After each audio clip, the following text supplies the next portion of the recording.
MasterChef host Jock Zonfrillo once claimed he was on a one-way road towards a pine box or behind bars in his youth due to his drug issues, before he turned it all around and became a hugely successful chef. MasterChef presenter Jock Zonfrillo has died at the age of 46, leaving his family devastated. The chef, who has opened several restaurants across Australia, once opened up about his troubled adolescence as a teen drug addict.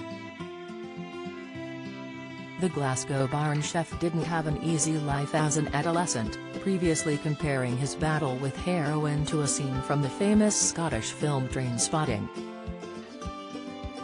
He also claimed that most of his friends from that period of his life were dead or in jail.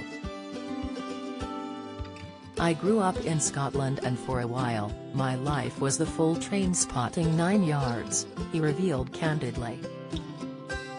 "I had the addiction, the swearing, the no money in my pockets, the whole bit. And back then, if you'd asked me, or anyone I knew, what Australian food was, I'd have struggled to tell you."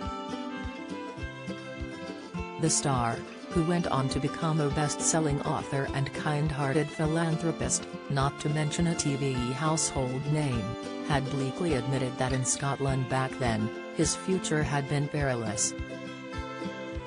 "I was headed on a one-way road towards a pine box or a prison cell, there's no other way to describe it," he grimaced. However, he admitted on an episode of MasterChef, "A pure chance encounter with an Indigenous Australian playing the didgeridoo changed my life entirely. The busker, named Jimmy, instilled him with a deep passion that he could never have seen coming. This deep need to explore the real Australia and its real traditional and ancient foods." Though had previously been a heroin addict always desperately seeking out his next fix, the healing power of Australia helped him tackle his addiction head-on. He gave himself his last injection of the drug on the plane on his way to start a new life in Australia, and he never took the drug again. Sadly for Jock, there were residual issues from his past, including a sense of imposter syndrome that led him to regularly fear he wasn't good enough. He always kept worry beads with him to try to offset his mental health struggles, and bought numerous pairs to match with suits of various different colors. Meanwhile, the star, who had 4 children, also found healing through living a simple lifestyle at home with them whenever he had the chance. "Rolling around in the carpet, playing with Lego or cars with the kids or whatever, that for me definitely reduces my anxiety," he told Australian publication New Idea. "I think it's a super effective tool. I don't know if that's because you feel more love and everything at the time and that's what helps."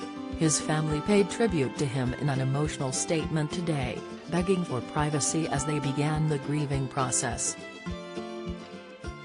"With completely shattered hearts and without knowing how we can possibly move through life without him, we are devastated to share that Jock passed away," they wrote. "For those who crossed his path, became his mate, or were lucky enough to be his family, keep this proud Scot in your hearts when you have your next whiskey."